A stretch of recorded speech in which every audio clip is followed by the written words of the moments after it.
Startup Podcast PH is co-produced by Sprout Solutions, Aperon, Tuala, Simf, and AimHigh. Check out our partners in the description.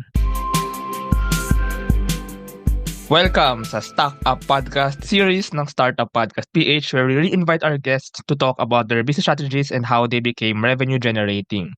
We have FH Moms, Filipina home-based moms, and its founder MK Bertulfo. Hello MK, kamusta? Kamusta? Hi Jenny, kamusta? I'm all good.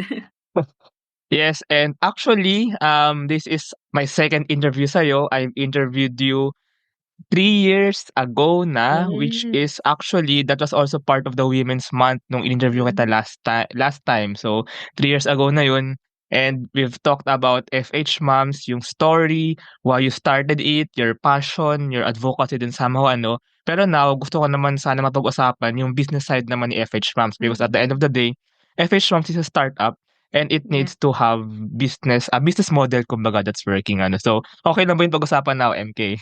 Yes, of course. First of all, I'd like to thank you, for doing this part 2 with me. And congratulations kasi 3 years na pala yun and that you were able to, create an impact for the startup community by interviewing, yung mga startup founders na kagaya ko. And I'm so grateful that we're doing this again for Women's Month naman this year. So sobrang nakaka-excite and for those 3 years, sobrang dami na talagang nangyari and I'm just so happy to, give you an update, especially to our listeners. Yes, pag-usapan natin yung updates, ano. But ayun nga, actually every Women's Month, ang Startup Podcast PH, ang rina-release natin na episodes ay puro female founders. Wow, that's So anyway, great. ayun 'no, let's start na MK, ano. So i-refresh Mhm. muna natin ang ating listeners. Ano nga ba Mhm. ang FH Moms? Yes, ang FH Moms, is a social enterprise and it's also considered as an edtech na startup company. So, when we started in 2017, all I wanted is just for me, to be able to connect with like-minded entrepreneur moms or freelancer moms. Kasi alam natin gaano kalungkot, no?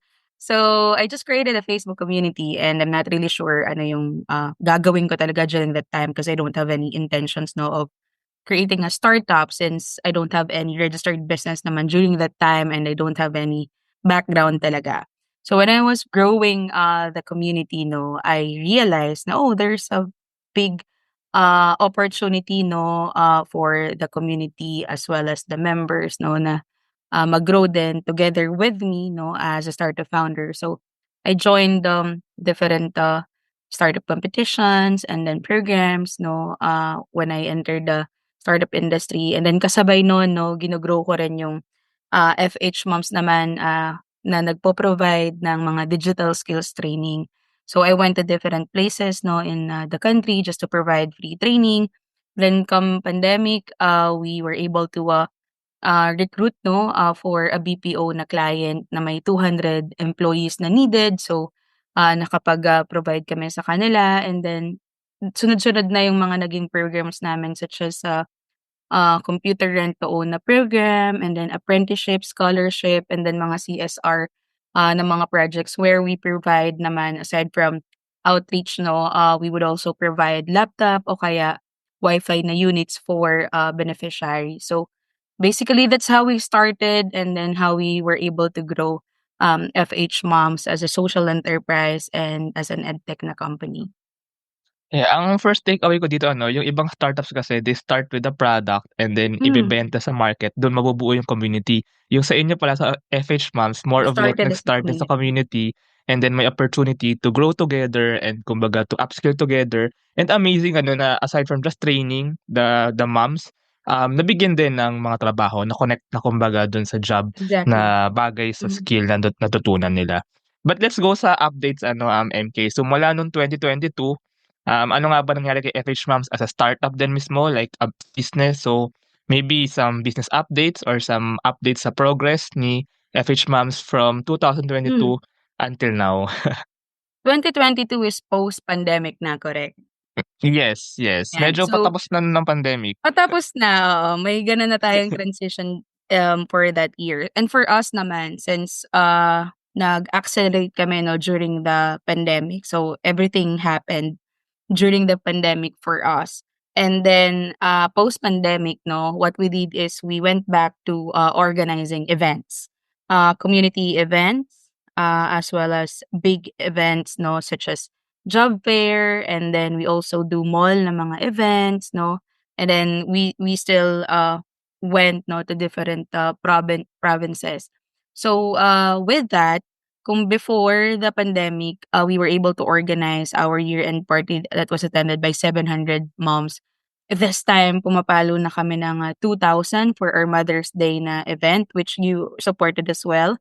And then, the job fair naman na nandun ka din, it was attended by, 7,000 naman na participants. Oh. So, we went big 'no, in terms of, the face-to-face na mga interactions, all because we wanted to make sure 'no, na aside from, the online programs that we have is ma-keep pa rin natin 'yan. Kasi with all the advancement, na meron ang technology nowadays, we wanted to make sure na nandun pa rin tayo. So that's one, development in terms of, events.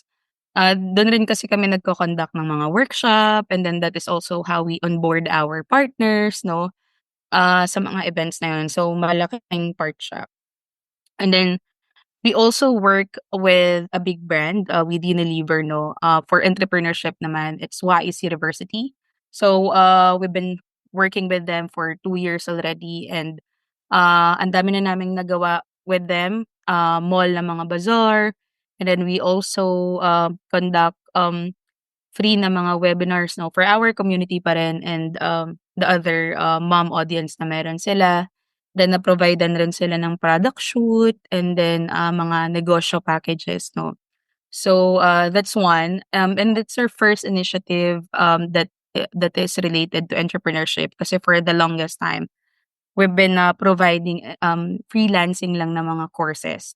So it's a nice transition 'no, and then now in terms of, digital skills training, we are, sharing more about AI and automation naman 'no. So dun naman kami fo-focus now for this year because of, the rise of AI nga and all that. That's for the events and, for the courses that we have.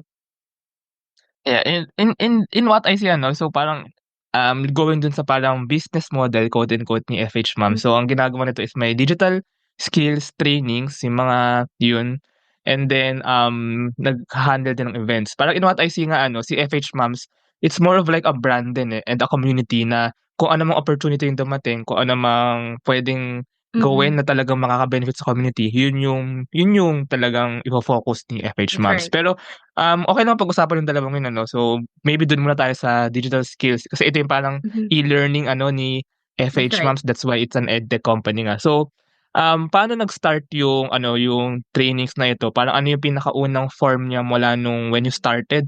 And siguro like paano siya nag-evolve? Yeah. Maybe like adapting nga dun sa mga needs ng mga moms, Mm, and now with AI and maybe blockchain or kung mga anong technology na bago ano. So, parang from mm. from 8 years, 7 years ago, paano siya kumbaga nag-evolve? Transition, yeah. That's a really good question, Jenny. I like that. So when I was just starting, again, it's just me, and then I'm just sharing the basics of freelancing. And then, Freelancing, in I our guess. first year, what I did is, I work with, mommy trainers who are my alumni or mga students, no? And Mm. also part of, the FH Moms community as a member or a volunteer. So I started working with them. Nag-50-50 pa kami, and we would upload all of our courses, no, sa iba't ibang Facebook groups na ginagawa namin because we don't have a platform and we don't know anything about creating a platform during that time. So, mabilis rin siya and it's free 'no, so upload. Pero, ano yun, manual namin siyang ginagawa. So, for years gano'n yung ginagawa namin, and it's working fine for all of us. Until 'no, nung nag-pandemic nga, we wanted to make sure na makasabay kami, uh, with, digitalization basically. So, what we did is we started, working on our own na platform. However, nagkaroon kami siguro ng, mga challenges because again, no one is super techy, sa core team namin 'no. So what we did is we work with, third party na mga tech startup companies who would help us with that aspect. So medyo madami kaming and explore in terms of the platforms that we can use. We even tried yung mga usual na LMS, no? Hindi na natin siya i-mention. Pero up to now, we struggled on that area, and we're very much open, no, to still try our best to come up with our own. Kasi nga mahirap if you're doing everything on Facebook, especially with so many changes now with Meta. So ang ginawa ko is what do you call this, nag-test pa rin ako 'no, ng iba-ibang courses, iba-ibang topics, iba-ibang prices 'no. Kasi, dun sa mga taon na yun 'no, tinake ko rin yung opportunity na yun para malaman kung ano ba yung perfect na design for our community members. So, kahit na challenging for us yung tech, I made sure na, maiintindihan ko lalo. I'm like doing my own market, research as well as study 'no, during that time. Kasi nga the mom as an audience is difficult to, understand all because, of for example, ako as a mom 'no, and the rest of our mom members. Iba yung bigat ng workload namin sa bahay, sa work 'no, sa business. So, yung mga courses namin or yung mga live sessions namin dapat gawin siya sa gabi. Pero in most cases, 'di ba, usually dapat ano, umaga or hapon, ganyan. Pero for us, if we can do it ng gabi, it's best for us. So those considerations 'no, and then uh, we have, files na pre-recorded siya, merong naka-PDF na format 'no, so that, lahat 'no ng klase ng adult learners is ma-make sure namin na ma-serve-an siya. And then we have our free webinars na ginagawa namin sa community. Others, they would do it ng, privately via Zoom. Pero for us, we can do that, pero we wanted to make sure na lahat ng mga members namin inside the community who are masa in majority 'no, can watch then for free, sa lahat ng social media namin. So marami kaming, naging considerations and transitions na ginawa. So we're now building we're still in the process of building 'no, our platform so that we can accommodate, all of the projects that we have including the courses. Yeah, pero ang parang setup nito ano is parang like meron bang duration yung course? Parang like 1 month, 2 months, 3 months, and Hmm, then parang once they enroll, they will get access dun sa mga materials na, and meron din parang mga continuous na parang mm, online na mga mm. classes. Parang ganun ba yung nagiging Yes. setup nito? Recently 'no, meron kami talagang ino-offer which is, yung mastery namin na course, which they can choose 'no, from bookkeeping or accounting and then, general virtual assistant, social media marketing, and then photo and video and editing. Tapos, it's for 1 month and then they have access ng 1 year. However, biglang nagkaroon ulit ng shift 'no, with the way, um the students consume, itong lahat ng mga courses na 'to. Kasi nga halos lahat 'no, nag-start ng, courses, and if you are in the freelancing industry, you would notice na everyone is like, uh, offering 'no, a course. However, napansin nga namin na yung mga tao parang they are looking for something na mata-try talaga nila and at the same time ma-e-experience nila. That is why I come up with the apprenticeship program. And then, the courses that we have, recorded na lang siya. They can watch it anytime. And then before, if it's 1 month long, now ginawa namin siyang 2 weeks. So imagine sobrang bilis mag-change nung market. So we really have to make sure na nakakasabay kami doon, and paiksi na rin ng paiksi 'no. So before, if I'm doing my free webinar for 4 hours and then naging 1 hour na lang siya, and then for some, ginagawa na lang siya namin siyang, 30, minutes 'no. And then mas nag-e-engage na yung mga tao sa mga reels 'no, which is, 1 minute or so na lang. So sobrang daming adjustments 'no, yung kailangan naming gawin if we are talking about our courses as well as digital content. And basically, this is parang ano 'no, parang sila yung mga moms, they enroll because they are expecting to learn freelancing, and then afterwards they will learn how to become freelancers or maybe parang dito din ba aligned yung mga virtual assistants for clients who can pay them and such that they can work nga home-based. Parang ganun ba yung expectation din ng mga Yeah, nag-e-enroll? that's right. So ang Mm. expectation is for them to be able to land a job. That's why part of the program is that makakapag practice sila through the mock interview, and then we also Hmm. have mock na mga application, no. Tapos we would review then as well as provide feedback for the resume naman as well as cover letter.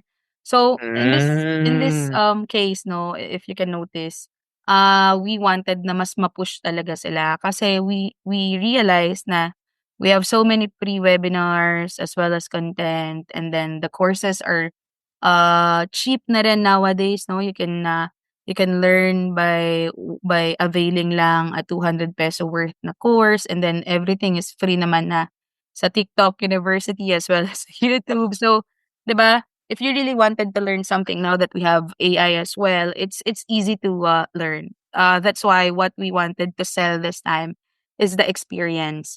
And Hmm. the students then has the opportunity to add me as their character reference, and we would connect them uh rin, no, with potential agency na owners if they are one of the top apprentices. So as you can see, Oh. we wanted to provide them the experience, since many of them would say na wala silang work experience, na wala silang network. So I really hope na by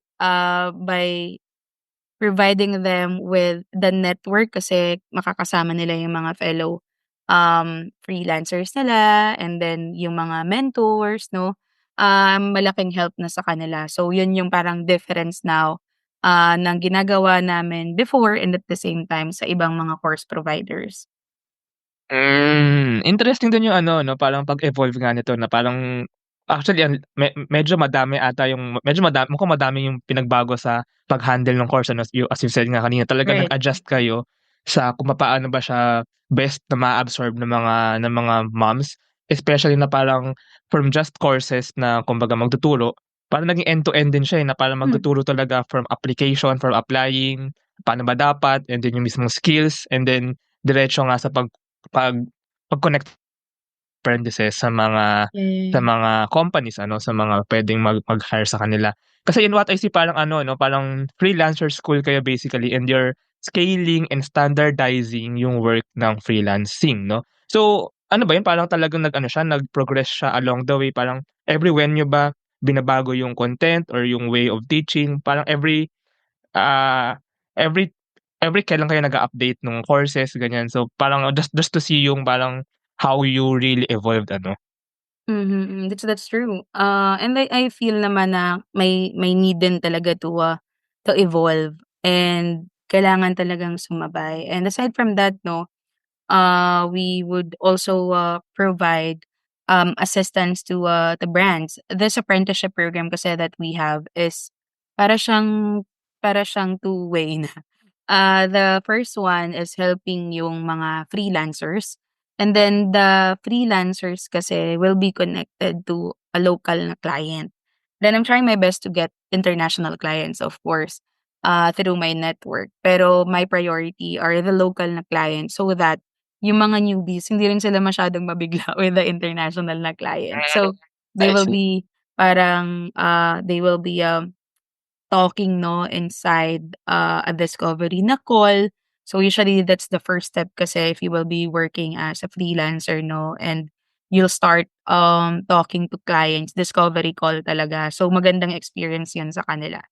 And then maraming output. It's very similar with what we usually do sa startup na industry, because I joined nga a lot of incubators as well as accelerators. So pinag-combine ko lang yung need sa freelancing at saka yung need sa startup. So Hmm. yung mga startup founders as well as business owners, kapag nag-join sila dito sa apprenticeship program as an employer or as a client, magagawan sila ng business model canvas, ng website, Ah. ng social media content, ng financials, no, and so on. So, sobrang powerful niya and tuwang-tuwa yung mga clients kasi nga for Hmm, just 2 weeks merong, 20, to 30 'no, na freelancers who will work with them, so that magawa siya lahat ng mabilis. So, oh, if you're familiar with how incubators and accelerators work yes. 'no, usually it's just the founder. Tapos, Hmm, mag-isa lang siya and then lahat ipapagawa sa kanya, 'di ba? Kasi parang learning journey nga for the founders. mhm, And then imagine I joined a lot of those, in the past and very helpful siya sa'kin. Pero pagod na pagod ako kasi nga it's just me who's doing everything. So sabi ko dito, if a solo founder will get the opportunity to be part of the apprenticeship program and work with these freelancers, may ka-brainstorman siya, makikita niya na talagang nagpo-progress lahat ng ideas niya. So, this is something na different and at the same time, like a crazy idea and I'm really hoping na, it will be known kasi sobrang laking tulong niya. Pero sobrang busy kasi ng mga startup founders. So, I'm not really sure pero I'm very much open 'no, to work with, startup founders who will be needing 'no, this kind of, program so that ma-elevate nila yung mga startup companies nila. At saka parang ano, parang gano'n din yung progression ng mga schools traditionally ano, na dati nga schools lang sa classroom, kumbaga yung courses lang talaga. Mhm. Ngayon parang ano, parang 'tong ano rin, eh, internship 'di ba, na parang hands-on din talaga sa mga students, dun sa mga learners na they will get to work with the potential Mhm. clients. And then win-win din for the clients kasi they can have the work done for them even though parang from these apprentices or from these interns. So, actually very smart yung ano, yung parang pag-evolve na ito Medyo mahirap lang ng kumuha medyo talaga mahirap ng lang of course. oo, oo.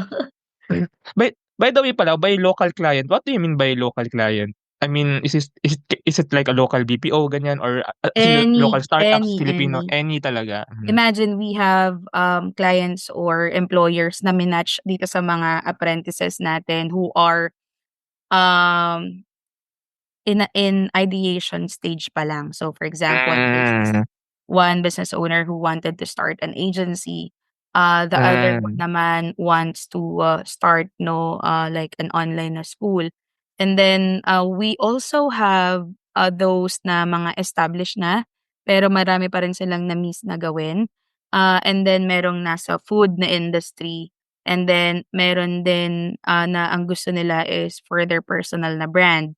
So, meron kaming naka-partner na pastry chef itong nakaraan for our baking and, crafting na workshop. And then she mentioned na kailangan niya ng tulong with her personal branding. So, siya yung in-onboard ko. So, it's not just for organizations or companies but also for individuals who wanted to, level up nga either their personal brand or, their, uh, hmm. brand 'no, as a company.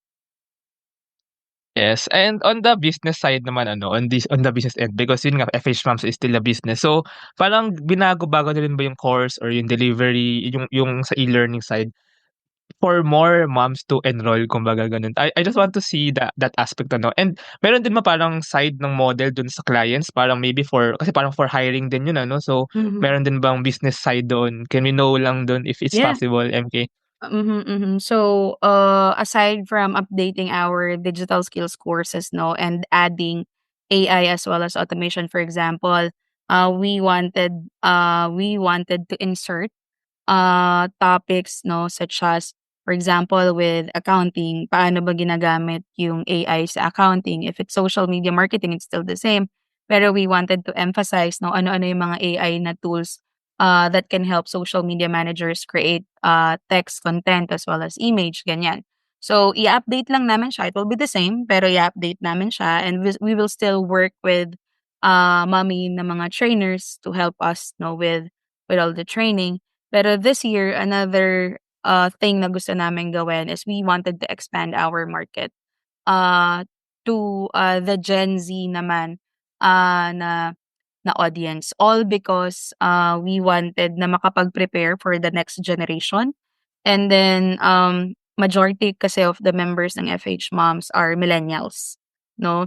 And then we have few na mga Gen X as well as boomers.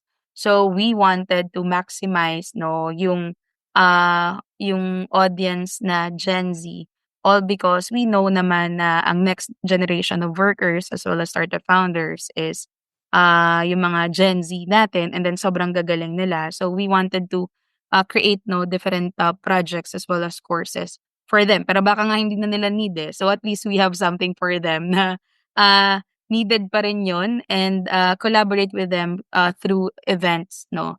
So yun, meron kaming sinimulan which is the work-love balance, which is for Valentine's na event. So makapag-network lang at least. And then may mga upcoming kami na courses for them as well as leadership na mga programs. So yeah. Ayun, so parang structure din ito 'no. So FH Moms, then maraming trainers 'no? So maraming mga trainers, tama ba? That's right. So, So of course sige, go ahead. iba-iba actually, no? So we have the speakers as well as the trainers for free webinars. And then we also have pool of mentors that we can tap for one-on-one na consultations as well as corporate na mga talks. Those ones. And then yeah, so basically yon for the mentors who are already in the industry, and then we are now pulling mga expert naman na nasa younger generation kasi nga we also wanted to learn from them. So ano, para sa mga nakikinig, parang recap lang din ng model kumbaga ng FH Moms. So FH Moms, and then may mga trainers ano, so maraming trainers. Of course, yung mga trainers naseswelduhan yan, tama, when they teach Right. ano. Mhm. So, and then may perang pumapasok dun, and then yung pera nanggagaling sa mga enrollees ano, and kumbaga right. ongoing pa kayo talaga ng pagpapalaki nung let's say it in business terms na yung parang quote unquote market. Of course, ayaw natin sabihin market ano kasi, pero parang yung clients, yun yung parang nagsu-sustain din nung operations ni FH Moms, yung mga Yes. enrollees. And then That's right. possibly when you connect to the clients, kasi this is parang hiring din for the businesses ano. So, yun yung parang buong model ni FH Moms. Tama ba yun? That's right. We actually have two revenue models. The Mm. first one is yung mga courses natin. So you're right. Mm.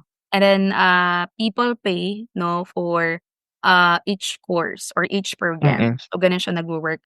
But in the future, we wanted to have a subscription-based na model. So that's the future na plans.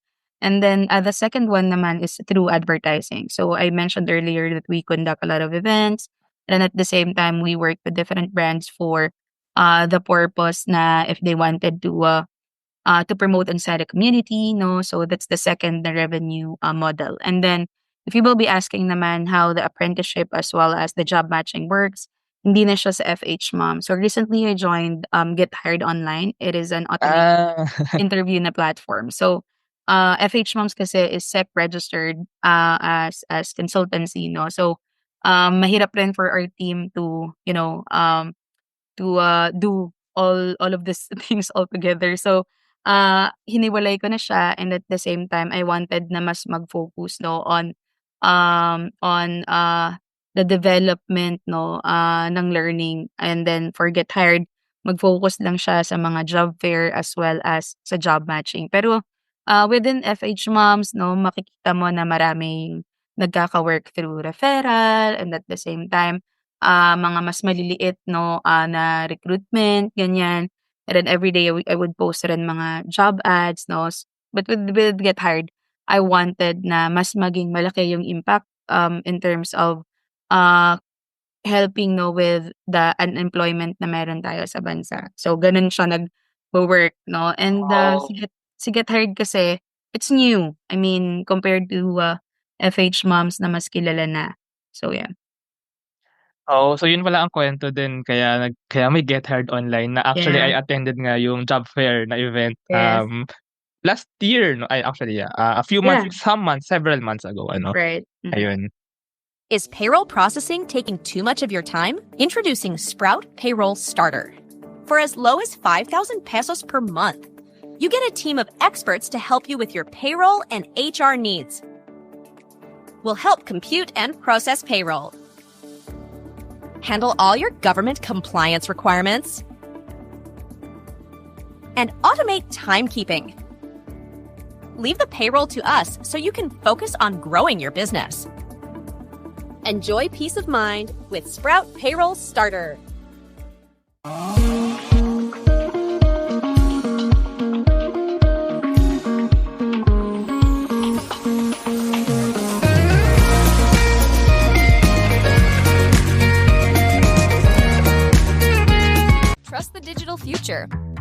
Twala. Secure and tamper-proof digital signature. Electronic notarization service. And custom AI agents for intelligent document workflows. Visit twala.io to learn more. In today's digital world, your organization needs more than just technology. It needs a strategic partner. At Symph, we build web and mobile apps that drive innovation for startups, enterprises, and organizations worldwide. Visit symph.co today.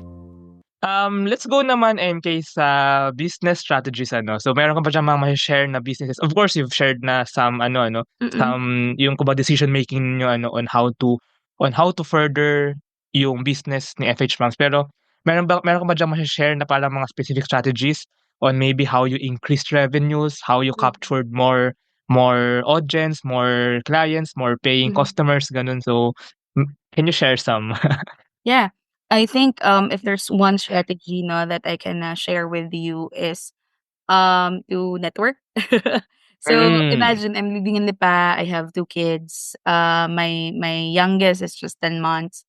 And then people would assume na hindi ko nakakayanan makipag-network, no, or pumunta ng events. Pero I'm still here uh, trying to expand my network. Even though malaki na yung network natin within FH Moms community as well as the startup na industry, I wanted to make sure na I'm always meeting new people kasi nga I wanted to make sure na ma-maximize lahat ng opportunities where I can collaborate with other startups or with other companies.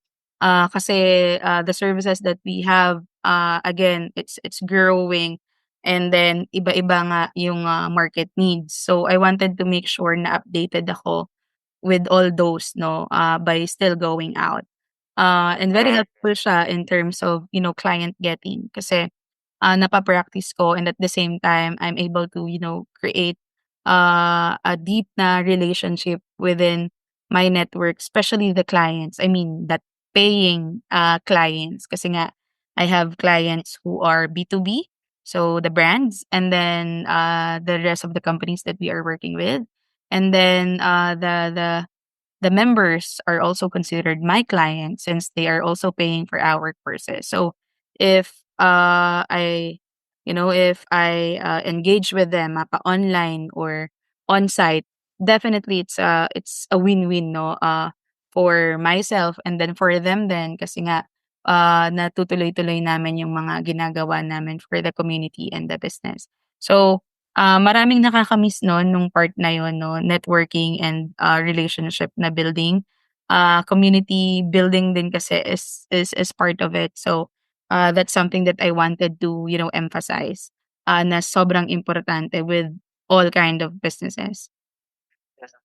Actually, MK, alam mo sobrang galing mo sa community building. Sobrang I mean, I have to say that sobrang idol really on how you built the entire community of FH moms, yung mga moms of course, yung mga, um, moms na freelancers ganyan, and especially din yung mga businesses that you've worked with, that you've partnered with. Grabe, I'm a big fan of you, MK, din talaga, especially on that aspect ano. So, I just want to ask ano, parang so, part ba ito ng parang rational or ng parang motivation on why you do the events? Because events, it's where the people come together, eh. So, parang networking siya, community building. So, of course, yung events nga as you said na parang puwede ring may advertising model ano, pero parang ang main motivation pa nito is also yung for people to get together, to know Get more, together. to network, tama ba yun? Exactly, yeah. I'm glad that you mentioned that kasi it's not just for me. It's not just for me to earn money. But what I really like about conducting events, though it's super tiring, uh, after the event, people would say na they are happy na nakalabas sila. They get to connect with other freelancers or entrepreneurs. They were able to close a client. There's so many things going on the event and then after the event and then they would also say na because of that event nagkaroon sila ng motivation to move forward with their career. Ang dami. That's why I really like organizing events kasi not everyone can organize an event the way I Yes. do. Kasi the way I do things, it's fast. If I wanted to organize a community meetup, for example, and then biglaan siya, very spontaneous, I would just announce that, oh, I'll be doing a community meetup tomorrow or the next day, the people would just gather, no? And then if it's a small event, everyone would love to support, no, either as a venue sponsor, a media partner like what you did, no, and even giveaway, no, as well as exhibitor ng mga partners namin. So these are all from the community. So it's really nice to see people coming together, no, to create beautiful projects as well as events, and it's creating, no, a big impact to all the attendees as well as the partners. So it's really beautiful. At meron ka bang parang tip diyan, MK, on how to organize this wonderful events? Yeah. Sige, siguro one tip that I have, no, is to make sure that you're organized.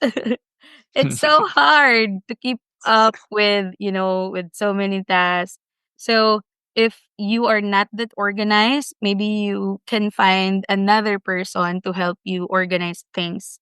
So in my case, for example, what I would do is I will just try to think of an event, and then i-conceptualize ko lang siya and all that, and then maghahanap ako ng core team members, and then I will assign everything. Or if nagawa ko na yon, I will just assign a project manager or an event manager to help me with this and that. So, number one, being organized, no, and then the second one is uh being able to delegate kasi it's hard if sosolohin niyo siya. So, I think yun lang, yung dalawa.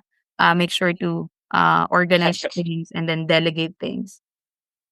Organize and delegate. Okay, I'll take note of that din kasi hindi din ako magaling sa event organizing, eh. So, but thank you sa tips, MK. Going again dun sa ano 'no, I'm curious lang kasi on like getting the clients nga on the side of yung mga nag-e-enroll tsaka yung mga businesses or yung mga companies that you work with. Along the years ba meron bang like nagbago yung branding somehow or messaging ni FH Moms? Kasi it's important for a business din, eh, like on how other people perceive you ano. So, parang meron bang ganun like, meron ba kayong mga in-adjust sa messaging, sa market positioning, sa branding? What do you think, MK? Ah, wala naman. In terms of the messaging, it's the same. We just wanted to help Pinay moms, no, to get a job or start a business. It's the same. Siguro kung may magbabago man would be the interest, no, of our market. So napansin din namin na aside from online na mga bagay-bagay, people are also looking for something new that they can do offline. So that's why we have the baking as well as the crafting na workshop. So Oh. ibig sabihin, many would be interested, no, to learn AI and automation. Pero on the other side, no, many are still considering to learn new skills that is not online. So siguro kung meron man kaming bagong messaging ngayon is we wanted to empower, no, our community members to learn new skills. Mapa online man yan or hindi, as long as it will make them happy, no, as an individual, and if they can empower then their family members to do the same, that would be really great kasi another positioning that we wanted is for Filipino families to come together, no, and attend their events, not just the moms. I think connected din yun sa aking next question dito. How do you keep customer retention or parang kasi in businesses important lalo na for B2C or maybe B2B din naman na business, very important yung you keep your customers, engaged to you or parang you keep your customers, paying or buying for you ano. So may ganung angle din ba kay FH Moms na parang you keeping the customer relationships or client relationships? Ayun. Yeah, yeah. I think that's one good example na in our case, for example, if we would um like provide additional value to our mommy Mm. members, what we will do is to also provide same na program pero it's for their kids. If Oh. you can remember, we did a digital na bootcamp for kids, and now we're doing Mm. this new event for the teens naman or the Gen Zs. So we would also encourage them, no, if they have a partner or a husband na gusto nilang pa-attend din ng mga courses namin as well as events, ay po pwede. So aside from the people around them, we also encourage them, no, to level up pa yung skills nila. For example, from being a freelancer, they can be an agency owner, and then from there, they can provide naman employment, no, to our community members. So paikot-ikot lang siya. It's like an ecosystem now. So with that, we also wanted them to explore other things such as investment o kaya if they wanted to do e-commerce, no, we also have a sub-community rin pala for influencers as well as creators, no. So may mga ganun kami, no, na hindi na namin masyadong napapakita, pero maraming nangyayari inside the community aside from the usual discussions or threads, no, na nakikita natin sa mga Facebook communities. Yes, tsaka parang ano talaga siya, parang community talaga siya, Parang ano nga siya, it's a startup that grew from a community rather than a startup that parang built a community to create the Sure. demand Parang community and may opportunities and then may needs yung mga tao, may demands yung mga tao. You solve that problem and kumbaga you give these offerings to them. Um, how important is getting customer feedback? Parang and how do you apply? Parang kunyari, maybe with regard to the events or maybe the e-learning parang yung feedback ng mga learners, paano siya mabilis na naa-adapt ninyo and then naa-iterate kumbaga yung how you offered your courses? So, companies would usually get feedback or reviews, no, through social media. So we have the usual reviews, and we got those as well. We have like thousands, 12,000 yata in our social media reviews, Hmm. and then as well as in Google. That's the easiest way for you to get reviews as well as annual na mga surveys. And then we would also do community polls, which is sa Facebook, no, yung pinakamadadali. Pero what I really like about feedback gathering, no, is uh, yung pinakamahirap, which is me engaging inside the community through comments. So I Hmm. would usually ask them, and then I would ask them through a post, and then they will be commenting, and then I would encourage them to send me a message either via chat or email if they have any concerns, if they need me with anything, and if they have feedback that can help us grow and improve all of our services.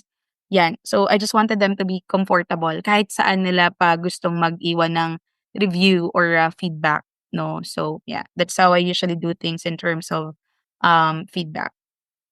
How do you deal with positive and negative feedback? Mm. So Is it okay yeah, to ask yeah. that? With that, no, especially with negative feedback or criticisms.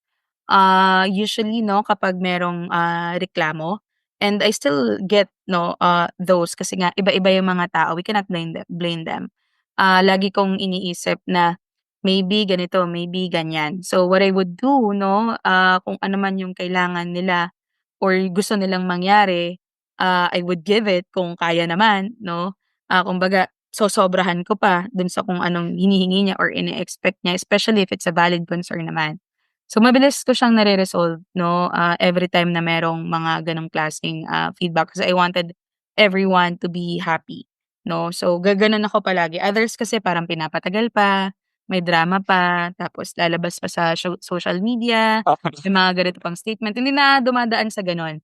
'Pag dumating sa'kin, sino-solve ko na siya Hmm. kaagad. Tapos, Hmm. kung gaano kalala, kasi I also experienced that from the past, I would give a call pa and then explain Hmm. everything, gano'n. Gano'ng level, 'no, kapag hindi siya Hmm. naha-handle ng team. Kasi people wanted to hear from me, especially kasi nga alam mo 'yun, parang since I'm, the community leader, parang they wanted to, make sure na lahat ng concerns nila is nakarating din sa'kin. Kasi nga gano'n naman palagi, 'di ba? Every time na nagkakaroon ng problema gusto nilang makausap yung pinakamataas na. 'Di ba? 'Di ba? Manager. Gano'n naman sa The ma customer service, can I talk to you asan ang manager ano? mo? Oo, yung Mm, higher daw na ano. So, mm. with that, very Hmm. much open ako with any criticisms as well as feedback, especially if it's from our paying clients. Yeah, tsaka pero I like that answer 'no, kumbaga very swift kumbaga ang pag-respond dapat sa feedback. Wala ng drama-drama, wala ng Mm. emotions. Itabi natin 'yan. This is a business pa rin, eh. This is parang very startup approach nga 'no, na parang talagang take a look at it objectively and really deal with that feedback objectively. Use that actually, use that feedback or that criticism kumbaga to further sharpen, to further upgrade the product that you're offering. Introducing Aim High. Smarter construction management starts here.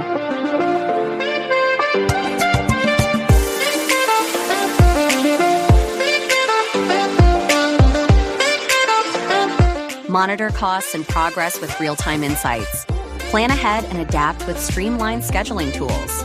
Make data-driven decisions to avoid costly delays. Increase efficiency and profit with Aim High. Ayun, final question, MK. For sure alam mo 'tong as a startup 'no, FH Farms as a startup, for sure alam mo 'tong parang medyo, pinag-uusapan na 'to with regard to funding. So what do you think as a startup or as FH Moms, for FH Moms, what are your thoughts, on bootstrapping versus getting investors or parang fundraising large amounts of money to fund the startup? So, ayun lang, maybe what are your thoughts, especially for FH Moms? Mas okay ba yung bootstrapping approach, as in you really build the business by yourself from scratch, or yung approach na parang getting investors and then using that money, using that capital to accelerate yung paggawa ng startup? What do you think about that?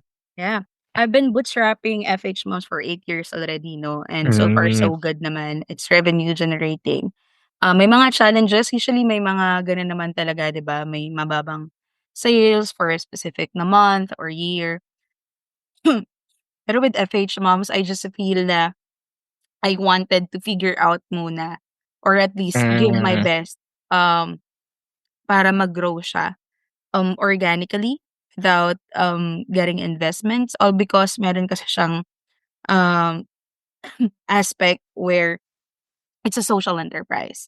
I wanted to make sure na mag-keep yung brand. Medyo um, well, what I wanted to say is that medyo kinakabahan kasi ako kapag may ibang tao na involved, especially for talking about investors. I feel na I'm not yet ready. So I'm just doing my best to make sure na it's revenue generating, and uh once it's clear with me na this is the direction that I wanted, it's clear what I wanted to Mm.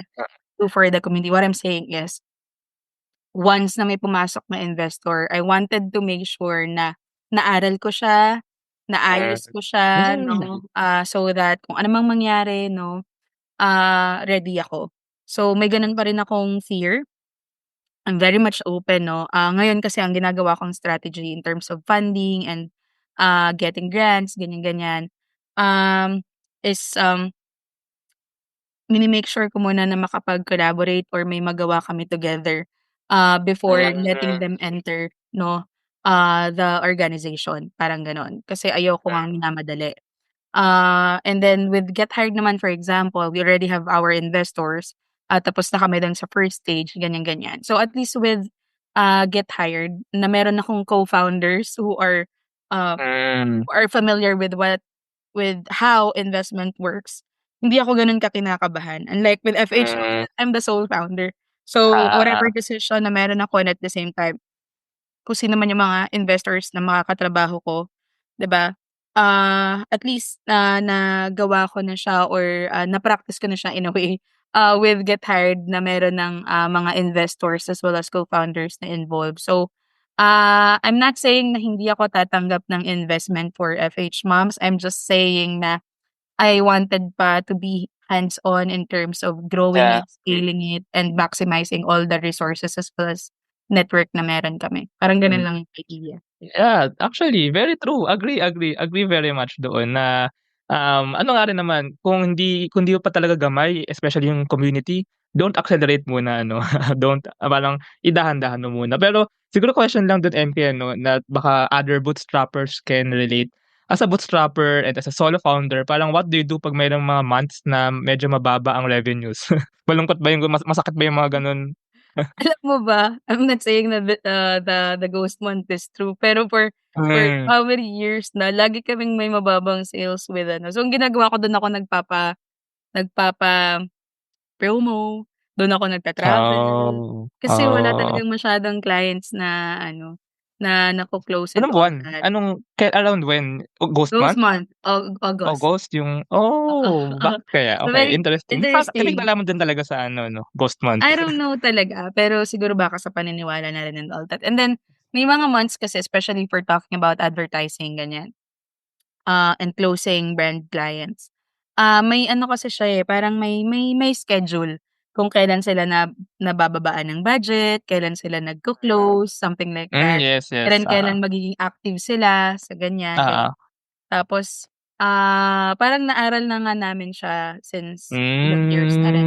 So, Hmm. expected na namin kailan best time dapat nagpaparamdam, mga ganyan.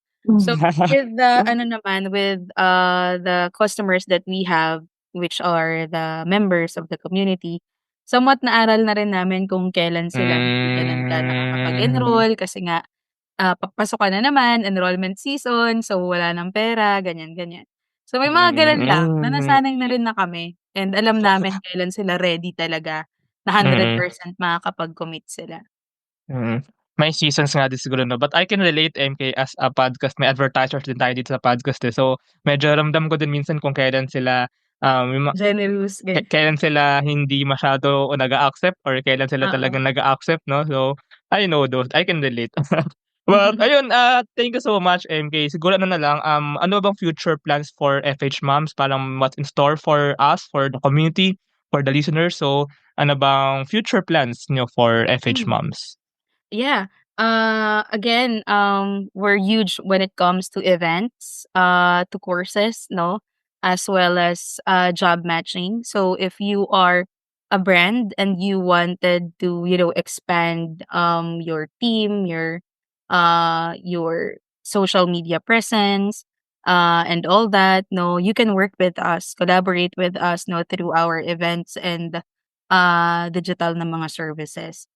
Just reach out to me. You can message me, no, in my personal na account. That's MK Bertulfo. My email is mk@fhmoms.com. So feel free to connect with me so that we can do something for this year. Because I'm very much open to any ideas naman that we can work on.